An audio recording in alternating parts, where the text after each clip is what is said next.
வணக்கம், நான் உங்கள் Shabtina. Welcome back to Shabtina's kitchen. இன்றைக்கி நம்ம கிச்சனில் பார்க்க போகிற ரெசிபி என்ன கேட்டிங்கன்னா, ஒரு சவுத் இந்தியன் ஸ்டைலில் ஒரு சூப்பரான முட்டை சாதம் எப்படி பண்ணுறதை பார்க்க போகிறோம்.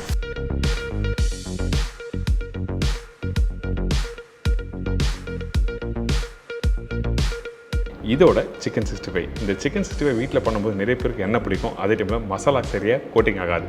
இன்றைக்கி கரெக்டாக இந்த கோட்டிங் எப்படி பண்ணுறது சொல்லிட்டு நம்ம ரெண்டு விஷயத்தையும் பார்க்க போகிறோம்.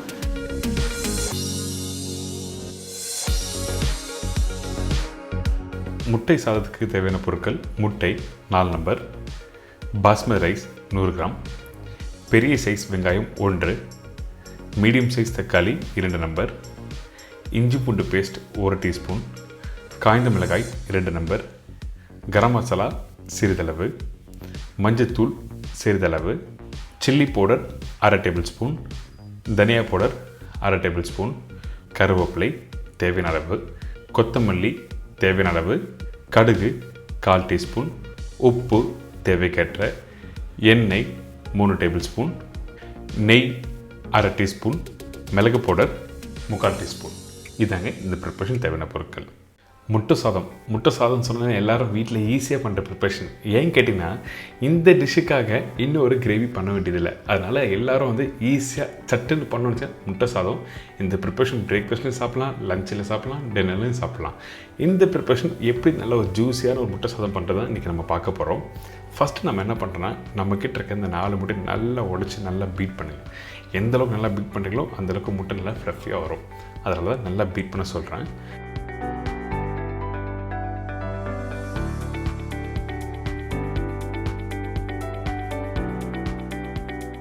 இதுக்கு பிறகு இந்த மஞ்சளில் எண்ணெய் போட்டிருக்கேன். எண்ணெய் போட்டோடனே கடுகு தாளிப்பு போட்டு கொஞ்சம் காஞ்ச மிளகாய். இந்த முட்டை சாதம் கொஞ்சம் சவுத் இந்தியன் ஸ்டைலில் தாளிப்பு போட்டு பண்ணி பாருங்களேன், அந்தளவுக்கு சூப்பராக இருக்கும். அதனால தான் கடுகு, கொஞ்சம் காஞ்ச மிளகாய், அதுக்கப்புறம் பச்சை கருவேப்பிலை, வெங்காயம் இதெல்லாம் போட்டு நல்லா வதக்குறோம்.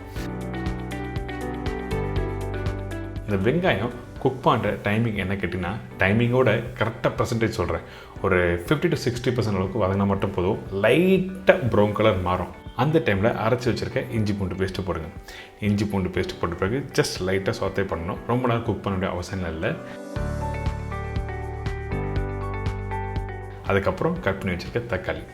இந்த ப்ரிப்பரேஷனில் தக்காளி அதிகமாக போடல, நம்ம கொஞ்சம் தான் போட்டிருக்கோம். தக்காளி அதிகமாக போட்டால் தக்காளி தொக்கு கான்செப்ட் போய்டும். அதனால் கொஞ்சமாக தக்காளி போட்டிருக்கேன். அதுக்கப்புறம் மஞ்சத்தூள், மிளகாய் பவுடர், தனியா பவுடர், உப்பு இதெல்லாம் போட்டு கொஞ்சம் லைட்டாக வதக்குங்க. வதக்கிட்டு தேவையான அளவுக்கு கொஞ்சமாக தண்ணி ஆட் பண்ணுறோம். அதிகமான தண்ணி போடக்கூடாது. ஏன் கேட்டிங்கன்னா, தண்ணி அதிகமான கரெக்டான டெக்ஸ்சரில் கிடைக்காது. அதனால தான் கொஞ்சமாக தண்ணி ஆட் பண்ணி குக் பண்ண சொல்கிறேன். இப்போ கொத்தமல்லி போட்டிருக்கோம். கொத்தமல்லி போட்ட பிறகு திருப்பி நல்லா குக் பண்ணுங்கள். குக் பண்ணும்போது கொஞ்சம் எண்ணெய் மேலே வரும். எண்ணெய் அதிகமாக இருக்குன்னு சொல்லி ஃபீல் பண்ணோம்னா, எதுக்காக இந்த எண்ணெய் அதிகமாக வருதுன்னு கேட்டிங்கன்னா, அந்த அரிசியை போட்டு பிரட்டும் போது உங்களுக்கு கரெக்டான டெக்ஸ்டரில் வரும், உதிரியாக வரும். அதனால தான் கொஞ்சம் எண்ணெய் தாராளமாக ஊற்றிருக்கேன். உங்களுக்கு வேணும்னா கம்மி பண்ணிக்கலாம். இப்போ இந்த முட்டை போட்டிருக்கும் பார்த்தீங்களா, இந்த முட்டையை வெல்டன் பண்ணக்கூடாது, நல்லா குக் பண்ணக்கூடாது சொல்கிறேன். 80 to 85% குக் பண்ணிவிட்டு அதுக்கப்புறம் பாயில் பண்ணி வச்சுருக்க இந்த அரிசி, அதாவது சாதத்தை மேலே போடுறோம்.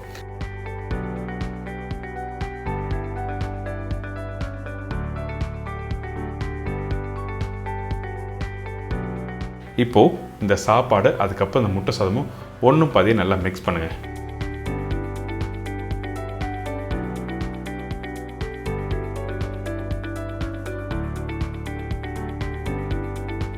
மிக்ஸ் பண்ணி முடித்த பிறகு நம்ம என்ன பண்ணுறோன்னா, இந்த இடத்துல மிளகு பவுடர் ஆட் பண்ணுறோம். மிளகு பவுடர் கடைசி தான் போடணும், அதனால் கடைசியாக போட்டிருக்கேன். இதுக்கப்புறம் கொஞ்சம் கொத்தமல்லி, நெய் 3/4 டீஸ்பூன் சொல்லியிருக்கேன்ல, அந்த நெய் போட்டு மிக்ஸ் பண்ணிவிட்டு அதுக்கப்புறம் சாப்பிட்டா சூப்பராக இருக்கும். ஒரு 5 நிமிஷம் தம் போட்டிருக்கேன். ஓப்பன் பண்ணால் இந்த மாதிரி இருக்கும். இப்போது இதை நல்லா மிக்ஸ் பண்ணிவிட்டு இதுக்கப்புறம் ஃபைனலாக பிஞ்ச் கரம் மசாலா. கரம் மசாலா நிறைய பேர் முட்டை சாதத்தில் போட மாட்டீங்க. ஆனால் எடுத்த உடனே ஃபஸ்ட்டே நீங்கள் போட்டிங்கன்னா உங்களுக்கு அந்த டேஸ்ட் ஒரு ஸ்ட்ராங்கான ஃப்ளேவர் ஆகிடும். அதனால தான் அந்த மசாலா டைப் வேணும்னு நினச்சிங்கன்னா அந்த டைமில் லாஸ்ட்டாக கரம் மசாலா போட்டு மிக்ஸ் பண்ணி எடுத்து சர்வ் பண்ணால் ஒரு அருமையான முட்டை சாதம் ரெடி.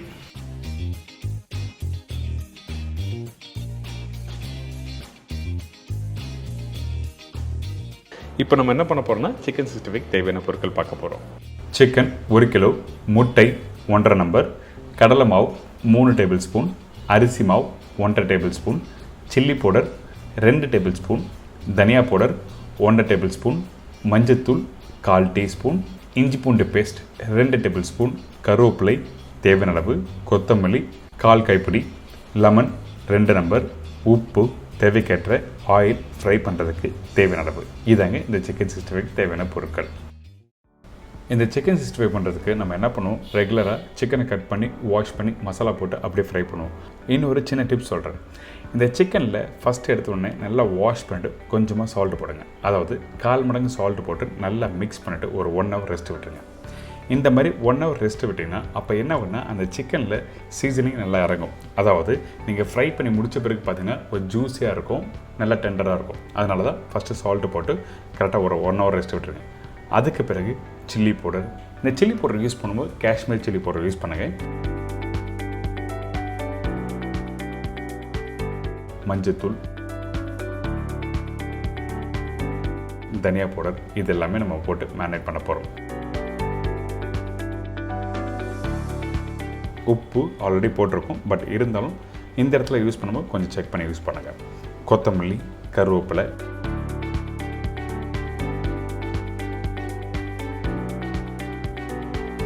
இஞ்சி பூண்டு பேஸ்ட், அரிசி மாவு, கடலை மாவு. நான் சொன்ன குவான்டிட்டிக்கு கரெக்டாக கடலை மாவும் அரிசி மாவும் கரெக்டாக செக் பண்ணி போடுங்க, கரெக்டாக வரும். இதே நீங்கள் நிறைய பேர் கடலை மாவு அரிசி மாவு அதிகமாக போட்டால் கூட நீங்கள் ஃப்ரை பண்ணும்போது என்ன ஆகுனா அந்த பஜ்ஜி மாதிரி சாஃப்ட் ஆகிடும். அதனால தான் கரெக்டான ரேஷியோவில் இந்த 1 கிலோ சிக்கனுக்கு நான் சொல்லியிருக்கேன். இதுக்கு பிறகு லெமன் ஜூஸ் நல்லா புழிஞ்சு விட்டுருக்கேன். அதே டைமில் கொஞ்சமாக தண்ணி ஊற்றி நல்லா மிக்ஸ் பண்ணுங்கள். மசாலா சிக்கனோட கோட்டிங்காக இருக்கணும். அதே டைமில் பஜ்ஜி மாவு மிக்ஸ் பண்ணுற மாதிரி அந்த மசாலா இருக்கக்கூடாது. அதாவது ரொம்ப லூஸாக இருந்ததுன்னா அந்த சிக்கனில் டிப் பண்ணி ஃப்ரை பண்ணால் உங்களுக்கு பஜ்ஜி கோட்டிங் ஆகிடும். அதனால் கொஞ்சமாக தண்ணி தெளித்து நல்லா மிக்ஸ் பண்ணுங்கள். இந்த முட்டையை கடைசியாக எதுக்காக நான் போடுறேன் கேட்டிங்கன்னா, நீங்கள் மசாலா மிக்ஸ் பண்ணி முடித்த பிறகு கொஞ்சம் அழுத்தமாக இருக்கும். அதுக்கு பிறகு நீங்கள் முட்டை போட்டிங்கன்னா கொஞ்சம் லூஸ் ஆகும். நீங்கள் வீட்டில் மிக்ஸ் பண்ணும்போது கண்டிப்பாக உணர்வீங்க. அதே டைமில் நான் 2 முட்டை போட்டிருக்கேன், 1/2 முட்டை வேஸ்ட் ஆகிடுன்னு சொல்லிட்டு தான் மிக்ஸ் பண்ணியிருக்கேன். ஆனால் 1 கிலோ சிக்கனுக்கு 1.5 முட்டை போதும். இப்போது இந்த முட்டைலாம் போட்டு நல்லா மிக்ஸ் பண்ணி எடுத்த பிறகு இப்போ இந்த சிக்கனில் பார்த்தீங்கன்னா மசாலா நல்லா கோட்டிங்காக இருக்கும். இப்போ திருப்பி மூடி போட்டு ஒரு 1 ஹவர் ரெஸ்ட் விட்டுருங்க. அந்த மசாலா ஊற அந்த டேஸ்ட் நல்லாயிருக்கும். அதுக்கு பிறகு எண்ணெய் கடாயில் 1 பை 1 போட்டு ஃப்ரை பண்ணி எடுத்திங்கன்னா இந்த சிக்கன் 65 ரெடி. எண்ணெய் ஃப்ரை பண்ணும்போது கரெக்டான சூடு இருக்கணும். எண்ணெய் சூடுலாம் போடணும். சிக்கன் 65 எண்ணெய் பிடிக்க ஆரம்பிக்கும். அதே டைமில் மசாலா ஒட்டாது. இந்த மாதிரிலாம் சின்ன சின்ன விஷயம்லாம் கரெக்டாக நோட் பண்ணி நீங்கள் ஃப்ரை பண்ணால் ஒரு சூப்பரான சிக்கன் 65 ரெடி.